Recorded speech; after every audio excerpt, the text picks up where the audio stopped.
कुंती की आंखों में आंसू आ गए और कहने लगी पल्लू फैला, अरे गोविंद मुझे दुख के सिवाय कुछ नहीं चाहिए। सुख के माथे सिल पड़े जो हरि हृदय से जाए, बलिहारी बा दुख की जो पल पल नाम जपा। ऐसे सुख को लेकर क्या करूं मेरे गोविंद जो परमात्मा को भुला दे। ऐसी संपत्ति को लेकर क्या करें जो कन्हैया की विस्मृति करा दे। ऐसे दुख को तो बार बार सिर पर रखना चाहिए जो कन्हैया की याद कराता रहे मेरे गोविंद। सुख भी मुझे प्यारे हैं,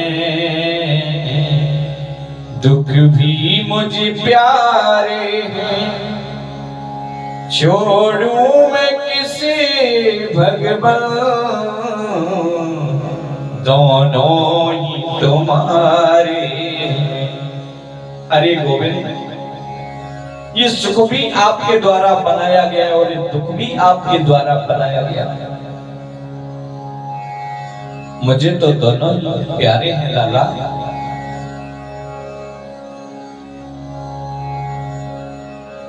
दुख में सुमिरन सब करें और सुख में करें न को, जो सुख में सुमिरन करे तो दुख खाए हो। महाराज जैसे ही सुख आता है तो इंसान ईश्वर को भूल जाता है। ये जीवन की सच्चाई है महाराज। क्योंकि महाराज बलिहारी बात दुख की जो पल पल नाम जपाए। अगर आपके सिर पर दुख होगा, आपके मन में दुख होगा तो बार बार मेरे गोविंद को याद करते रहोगे।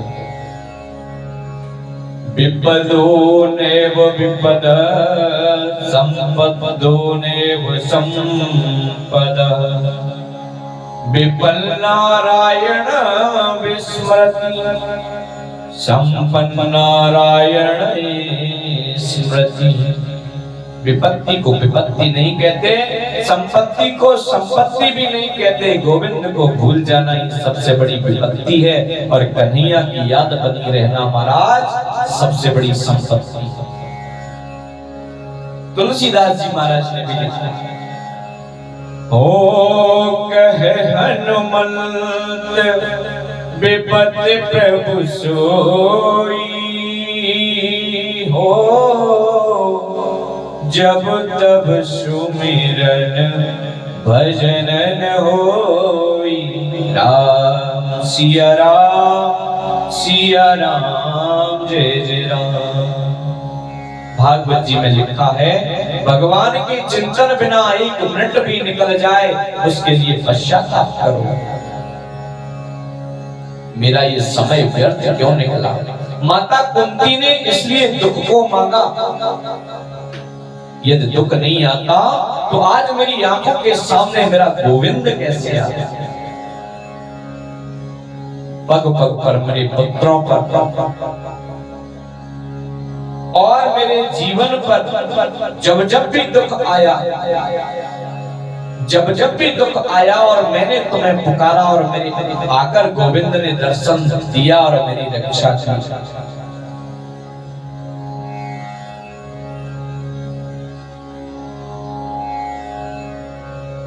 इसलिए महाराज विपत्ति में भी उस ईश्वर को याद करते रहना चाहिए। मेरे गोविंद समस्त पांडवों को द्रौपदी के साथ लेकर भीष्म पितामह के पास आए और रोम रोम में जिनके में बाण छिदे हुए हैं, सारा शरीर सैकड़ों बाणों से विच्छेदन हो रखा है, एक एक बूंद करके जिनके जीवन से सारा रक्त निकल चुका। क्योंकि महाराज शरीर से रक्त निकल रहा है तो जीवन निकल रहा है, क्योंकि इस रक्त का ही सब खेल है। एक एक बूंद करके जिनके शरीर से सारा रक्त निकल चुका है। जब भीष्म पितामह ने पांडवों के मध्य गोविंद को आते देखा तो उनके नेत्रों में आंसू आने लगे। मन ही मन गोविंद को प्रणाम किया हाथ तो जोड़ नहीं सकते, नेत्रों से अश्रु प्रवाह हो चला। बोले मेरी मृत्यु को सुधारने मेरे सामने मेरे कन्हैया का आगमन हुआ है, मैं बड़ा भाग्यवान हूँ, बड़ा पुण्यात्मा हूँ। कृष्ण ने पितामह को प्रणाम किया। पितामह प्रणाम करता हूँ, आपके बहुत पांडव हैं, वो भी सभी राजा बन गए हैं, भारत के सम्राट हो गए हैं, आपके पास आए हैं और आपको प्रणाम करते हैं। साथ में द्रौपदी भी आई है, इन्हें उपदेश करिए, आपके जीवन का जो लंबा अनुभव है उसके माध्यम से इनका मार्ग प्रशस्त कीजिए। भीष्म पिता ने कहा, सब कुछ जानते हुए भी दूसरों को आदर देना ही तो तुम्हारी सबसे बड़ी सीख है ना। मैं क्या उपदेश करूं, तुम आदेश करते हो तो अवश्य कहूंगा। भीष्म ने आंखें खोलकर पांडवों को देखा। दान धर्मान राजा धर्मान मोक्ष धर्मान विभाग। भीष्म ने पांडवों को सबसे पहले बताया, बेटा तुम लोग भारत के राजा बने, ये प्रसन्नता की बात है, लेकिन तुम ग्रस्त को आलसी नहीं होना चाहिए। ज्यादा से ज्यादा श्रम करके धन कमाए, खूब धन कमाना चाहिए, लेकिन जितना धन कमाओ उसका 10वां भाग दान करने के लिए रखो। क्योंकि धन पवित्र सेवा किए और धन पवित्र कर दान, मन पवित्र हरि भजन सो होते त्रिविध कल्याण। शरीर पवित्र होता है सेवा करने से, धन पवित्र होता है दान करने से, और मन पवित्र होता है गोविंद का संकीर्तन करने से। उस सावरे से मिलने का सत्संग ही बहाना है, सावरे से मिलने का सत्संग ही बहाना है। दुनिया वाले क्या जाने मेरा रिश्ता पुराना है। क्योंकि महाराज अगर श्याम से मिलना है, मेरे राम जी से मिलना है, तो सत्संग तो करना ही पड़ेगा, क्योंकि सावरे से मिलने का सत्संग ही बहाना है। क्योंकि महाराज एक दृष्टांत आता है, ध्यान दें, एक बहुत बड़ा कुआं है, उसमें अथाह जल भरा हुआ है, लेकिन कुएं से जल खींचना बंद कर दो, कुएं से जल बिल्कुल मत निकालो, 10 वर्ष तक कुएं के पास भी मत जाओ, पानी ऐसे ही रहने दो, और 10 वर्ष के बाद जब कुएं के पास जाएंगे ना, तो सज्जनों वो पानी पीने योग्य नहीं रहेगा, उसमें दुर्गंध आने लगेगी। इसीलिए धन को सत्कार्यों में लगाना चाहिए, सत्कर्मों में खर्च करना चाहिए। और दूसरी बात ये, मैं ये कहना चाहता हूं कि तुम राजा हो, राजा के लिए पहला कर्तव्य अपने प्राणों की बलि लगाकर भी प्रजा का स्वचिंतन करना। राजा को कभी पाप नहीं करना चाहिए, पाप होते हुए भी नहीं देखना चाहिए। मेरी आंखों के सामने यदि पाप कर्म हो रहा है तो मुझमें शक्ति नहीं है, तो आंख बंद करके और उस जगह से चले जाना चाहिए। और ताकत है तो डटकर उसका मुकाबला करो। हम ऐसा नहीं कर सकते तो आंखों के सामने पाप होता देखना महापाप है। भीष्म पितामह पांडवों को जब यह बात कह रहे थे तो पांडवों के बीच खड़ी खड़ी द्रौपदी को हंसी आ गई महाराज, और जोर जोर से हंसने लगी। भीष्म ने कहा, बेटी तुम हंसती हो, मैं व्याख्यान कर रहा हूं और तुमको हंसी आ रही है। भीष्म के सामने हंसना कोई आसान काम नहीं महाराज। द्रौपदी घबरा कर बोली, पितामह क्षमा करें, मुझसे गलती हो गई। भीष्म बोले, नहीं बेटी, जो कुलवती नारी होती है वो बिना कारण के कभी नहीं हंसती, उनकी आंखों में कोई कारण छुपा होता है। इसलिए तुम्हें बताना ही होगा कि हंसी आई तो क्यों आई। द्रौपदी बोली, आज तो बड़ा भारी ज्ञान का उपदेश करते हैं। आंखों के सामने पाप होता देखना महापाप है महाराज। तो पितामह, ये महापाप आपने क्यों किया? बड़ी सभा में दुष्ट दुशासन ने जब मुझे निर्वस्त्र करने का प्रयास किया और मुझे खींच कर लाया और मेरी साड़ी को जब खींचने लगा, मुझे याद है उस सभा में आप भी आगे बैठे थे और मैंने आपसे पहला प्रश्न किया, पांडव जो अपने आप को दांव पर हार चुके दास बन गए, तो मुझे दांव पर लगाने का अधिकार उनको किसने दिया? और महाराज दूसरा प्रश्न किया था, एक रजस्वला नारी को सभा में खींच कर लाना कहां का धर्म है? लेकिन मेरी बात को सुनकर आपने सर नीचा कर लिया महाराज। पितामह, आप जरा सा इशारा भी कर देते तो हिम्मत नहीं थी दुष्ट दुशासन की कि मेरी साड़ी को स्पर्श भी कर लेता।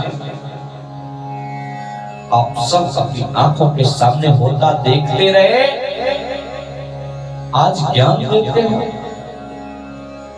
कि आपकी आंखों के सामने अगर कोई पाप हो रहा हो तो रोकने का प्रयास करो, और रोक नहीं पा रहे हो तो वहां से उठकर चले जाओ। लेकिन पितामह, वो तो मेरे गोविंद की कृपा है, मेरे द्वारकाधीश की कृपा है कि इन्होंने मेरी लाज बचाई, अपनी बहन की इज्जत की रक्षा। लेकिन आप जैसा धुरंधर विद्वान वीर पराक्रमी संत उस सभा में सब कुछ देखता था। आज कहते हैं आप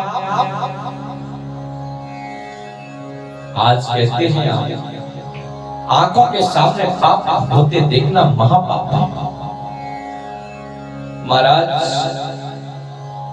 इस बात को सुनकर भीष्म पितामह की आंखों में आंसू आ गए और हिचकियां ले लेकर रो पड़े। सूत जी महाराज कहते हैं, जो महापुरुष अपने जीवन में कभी रोया नहीं करते, वो आज हिचकियां ले लेकर रो रहे हैं और अपनी हिचकियों को नहीं रोक सके। द्रौपदी से बोले, बेटी तुम सत्य कहती हो, मैं वही अभागा भीष्म हूं जिसकी आंखों के सामने निर्वस्त्र किया जा रहा था तुमको।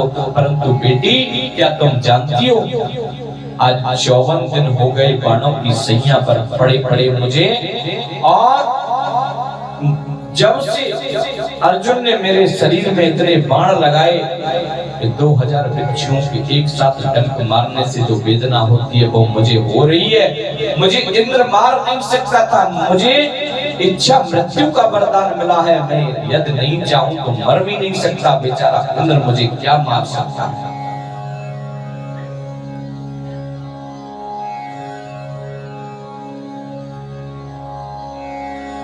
अर्जुन मुझे क्या मार सकता है, इंद्र मुझे क्या मार सकता है। फिर भी 54 दिन से बाणों की सैया पर लेटा हूं, पड़ा हूं, एक बूंद रक्त मेरे शरीर से निकल चुका। बेटी, मैं इस पूरे कष्ट को यही सह रहा हूं। अब मेरा भी शरीर शुद्ध हो गया, मेरी बुद्धि भी शुद्ध हो गई। दुर्योधन के दूषित अन्न से बना रक्त अब निकल गया। मेरे पूर्वजों की बात याद है कृष्ण, मैंने कभी पाप नहीं किया। मेरे पूर्व जन्म के मेरे जो पूर्वज थे वो भी साक्षी हैं, और पूर्व जन्मों की बात भी मुझे आज याद है कृष्ण, मैंने कभी पाप नहीं किया। 124 जन्मों की बात याद है, मुझे कोई पाप नहीं किया। तो फिर यह बाणों की सैया मुझे क्यों मिली? कृष्ण ने मुझसे कहा, तुमने कोई पाप नहीं किया इसलिए तो तुम्हें दर्शन देने आ गया, और तुमने पाप होते देखा इसलिए तुम्हें बाणों की सैया मिली। तुम चाहते हो पाप को रोक सकते थे, तुम चाहते तो उसे रोकने की शक्ति रखते थे। उसी पाप का मैं प्रायश्चित कर रहा हूँ। और असली बात तो यह है, दुष्ट दुर्योधन का दूषित अन्न खाने से मेरी बुद्धि बिगड़ गई, मुझे क्षमा कर दो। पांडवों को सुंदर उपदेश दिया। द्रौपदी चरण पकड़कर द्रौपदी ने चरण पकड़कर कहा, बाबा आपके मन को कष्ट देने का मेरा कोई मंतव्य नहीं। भीष्म ने चारों तरफ से मन को हटाया और टकटकी लगाकर कृष्ण की ओर देखा। कृष्ण की बड़ी सुंदर उन्होंने स्तुति की। भीष्म पिता ने गोविंद को निहारते हुए पांडवों से कहा, अब मुझसे कोई प्रश्न नहीं करना, अब मैं कुछ वार्ता गोविंद से करना चाहता हूँ। भीष्म ने गोविंद से चर्चा की, मन ही मन गोविंद को प्रणाम किया। इतिमति रूप कल्पिता विष्णुता भगवती, सात्वत पुंगवे विभूमिनी, स्वसुखमुग मुपगते क्वचिन्द्रहतु, प्रकृति मुपेयो से यद भव प्रवाह। पितामह श्री कृष्ण कहते हैं, मैंने जीवन में कुछ मांगा नहीं आपसे, लेकिन आज कुछ मांगने की इच्छा हो रही है मेरे गोविंद। प्रभु ने कहा, बोलिए क्या इच्छा है आपकी? भीष्म ने कहा, मेरी एक पुत्री है, उसको मैं आपको समर्पित करना चाहता हूँ। पांडवों ने सोचा, ये तो ब्रह्मचारी है, इनकी बेटी कहाँ से आ गई? सब सैया पर पड़े। भीष्म कहते हैं, मेरी पुत्री का नाम है मति, यानी बुद्धि। अपनी बुद्धि रूपी पुत्री को आपको समर्पित करना चाहता हूँ। मेरी बुद्धि में किसी भी प्रकार की तृष्णा नहीं है गोविंद, तृष्णाओं का प्रशमन हो चुका है मेरी बुद्धि में, इसलिए इसे आपको समर्पित करने का मन में संकल्प है। मैं कैसे भूल सकता हूँ आपकी वो चिन्मयी छाती। युद्ध में जहाँ दोनों ओर बाणों की बौछार हो रही थी, कौन सा बाण छाती के टुकड़े से निकल जाए कहीं नहीं पता। ऐसी कठिन परिस्थिति में गीता जैसे महान धर्म ग्रंथ का उपदेश करना आपके अलावा किसी के बस की बात नहीं थी मेरे गोविंद। अर्जुन के मन में कुमति हो गई। वो छात्र धर्म से विमुख हो गया, रथ के पृष्ठभाग में जाकर बैठ गया। तो आपने हाथ में लिया चाबुक, ऐसी सुंदर झांकी आपको किसी उपदेश की नहीं मिलेगी। एक हाथ में घोड़े की लगाम, एक हाथ में चाबुक, और गीता जैसे दिव्य आत्म उपदेश करना, ये सिवा श्री कृष्ण के किसी के बस की बात नहीं मेरे गोविंद। भीष्म कहते हैं, आपके जैसा कृपालु कौन हो सकता है, अपनी बात नीची ना हो जावे, इसकी परवाह मेरा गोविंद नहीं करता है। उनकी तो एक ही आकांक्षा रहती है, भक्त की आकांक्षा कैसे ऊंची हो। मेरे गोविंद ने प्रतिज्ञा की, अर्जुन मैं तुम्हारे रथ को चलाऊंगा, लेकिन महाभारत युद्ध में शस्त्र कुछ भी ग्रहण नहीं कर सकता। मैं ना अस्त्र उठाऊंगा ना शस्त्र उठाऊंगा। लेकिन कौरवों की सेना के सेनापति भीष्म पितामह बने, तो उन्होंने भी प्रतिज्ञा की, आज जो हरि शस्त्र न गहाऊं, तो लाजो गंगा जननी को मैं शांतनु सुत न कहूं। यदि मैंने कृष्ण के हाथ में शस्त्र न उठवाया, तो मैं गंगा का पुत्र नहीं कहलाऊं, शांतनु बिहारी नहीं कहूं। भीष्म ने प्रतिज्ञा कर ली थी। और अर्जुन के रथ के सामने विराजमान है श्री कृष्ण।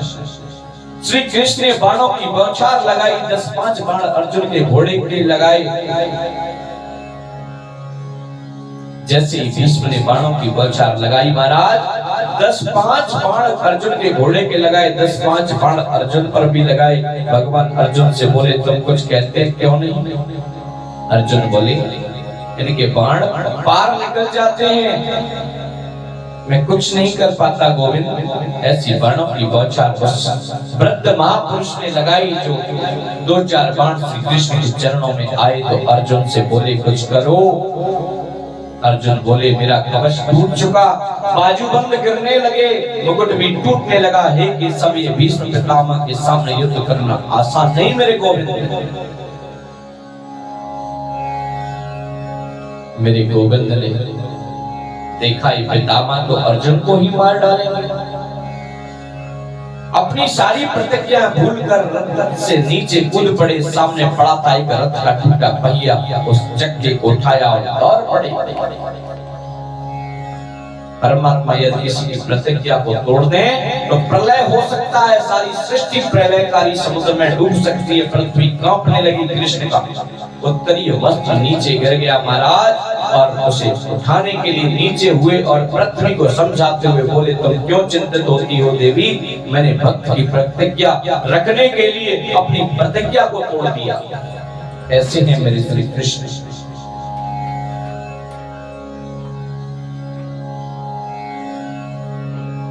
अपनी प्रतिज्ञा को जब तोड़ा गोविंद ने, तो भीष्म ने कहा, रथ का पहिया लेकर मुझे मारने दौड़े आप। उस प्रकार आपकी झांकी लग रही थी जैसे कोई शेर किसी हाथी को मारने दौड़ा है।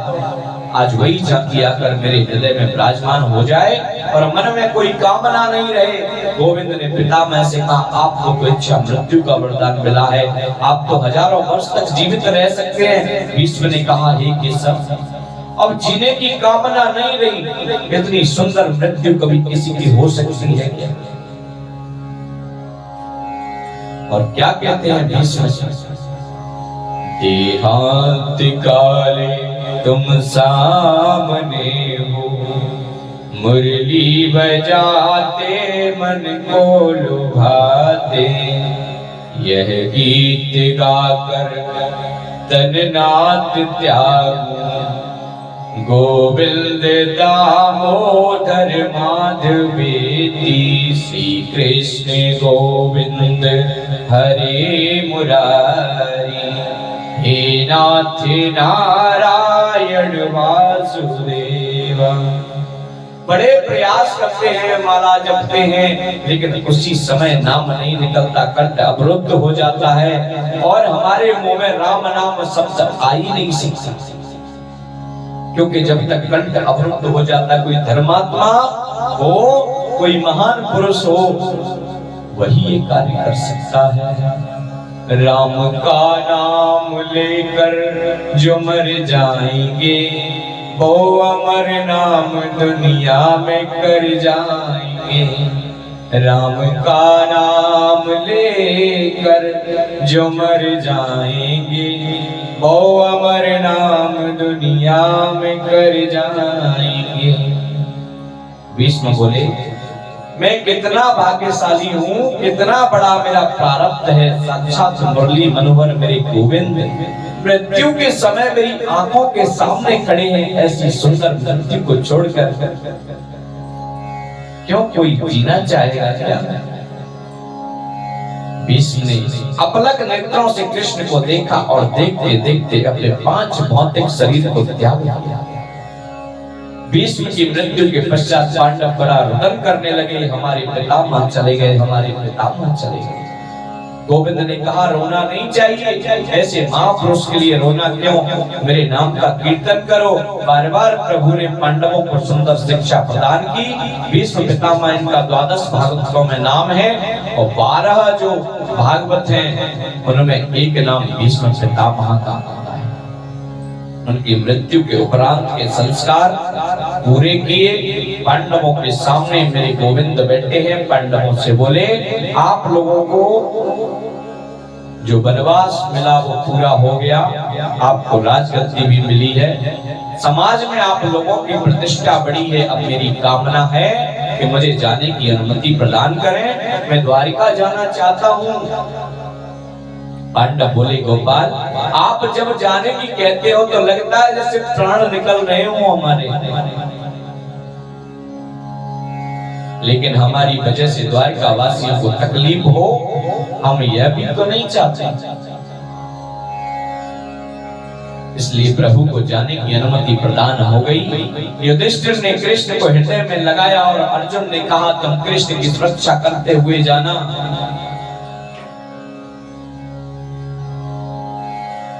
अर्जुन समझ गए भैया जी के मन में कृष्ण के प्रति वात्सल्य भाव है, इसकी उनको चिंता है कि कहीं चोर कृष्ण की सामग्री को लूट न ले, ये डर है। इसलिए युधिष्ठिर जी ने अर्जुन को साथ भेजा है।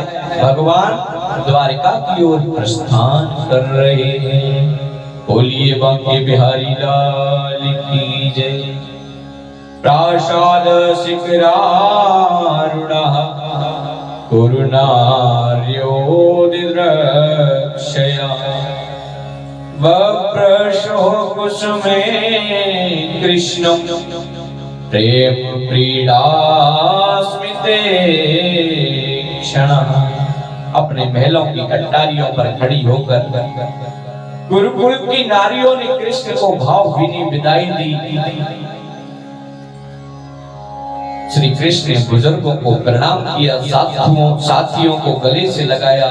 सात्यकी की उद्धव आदि सब श्री कृष्ण के साथ है। अर्जुन भी श्री कृष्ण के साथ जा रहे हैं और जंगल पार कराने के लिए आज द्वारका वासियों को जैसे ही पता चला, पांडवों को विजय दिलाकर आज मेरे गोविंद आ रहे हैं, मेरे कन्हैया आ रहे हैं, बस पूरे मार्ग पर पुष्प बिछाए महाराज, पुष्पों की वृष्टि कर दी, जगह जगह तोरण द्वार सजाई गई।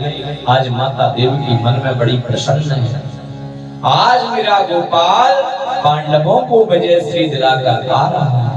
कृष्ण ने जैसे ही द्वारिका में प्रवेश किया, उसके पहले ही आसपास के जो कोल भील निषाद हैं, उन सब निषादों ने श्री कृष्ण से पूछा, मेरी अनुपस्थिति में आप लोगों को किसी प्रकार का कष्ट तो नहीं हुआ? निषाद बोले, महाराज कोई कष्ट नहीं था, लेकिन दर्शन नहीं मिल पा रहे थे आपके, यही सबसे बड़ा कष्ट था। भगवान बोले, अब मैं आ गया हूँ, कोई भी कष्ट हो तो मुझसे कहना। अपने महल में प्रवेश करते ही गोविंद ने माता पिता के चरणों में सिर रखकर प्रणाम किया, देवकी रोहिणी के चरणों में सिर रखकर प्रणाम किया। अभिवादन शीलस्य नित्यं व्रतोपसेविना चत्वारि तस्या वर्धन्ते आयुर्विद्या यशोबलम्। आप बहुत ध्यान दें, जो अभिवादनशील होते हैं वे हमेशा बड़ों को प्रणाम करते हैं। उनकी चार चीजें बढ़ती हैं जो बड़ों को प्रणाम करते हैं: आयु, विद्या, यश और बल। इसलिए हमसे जो आयु में बड़े हैं, बुजुर्ग हैं, माता पिता बाबा, उन सब की आयु के समान है, उन सबको हमें चरण स्पर्श करना चाहिए, प्रणाम करना चाहिए। ये बात अलग है कि हम लोग बहक रहे हैं, हमारी भारतीय संस्कृति ने हम लोगों ने परिवर्तन कर लिया है, हमारे बच्चे प्रणाम करना भूल गए। प्रणाम और नमस्कार करने की पद्धति धीरे धीरे समाप्त हो रही है। अब तो गुड मॉर्निंग, हेलो, हाय चल रहा है, नाइस डे, गुड मॉर्निंग। महाराज पहले वो जमाना हुआ करता था कि मेरे राम जी भी इतने बढ़िया हीरो थे कि उनकी बात याद सुनते ही आज मन में बड़ा हर्ष होता है, खुशी भी होती है। असली हीरो बनना है तो मेरे राम जी से सीखिए, मेरे कृष्ण जी से सीखिए।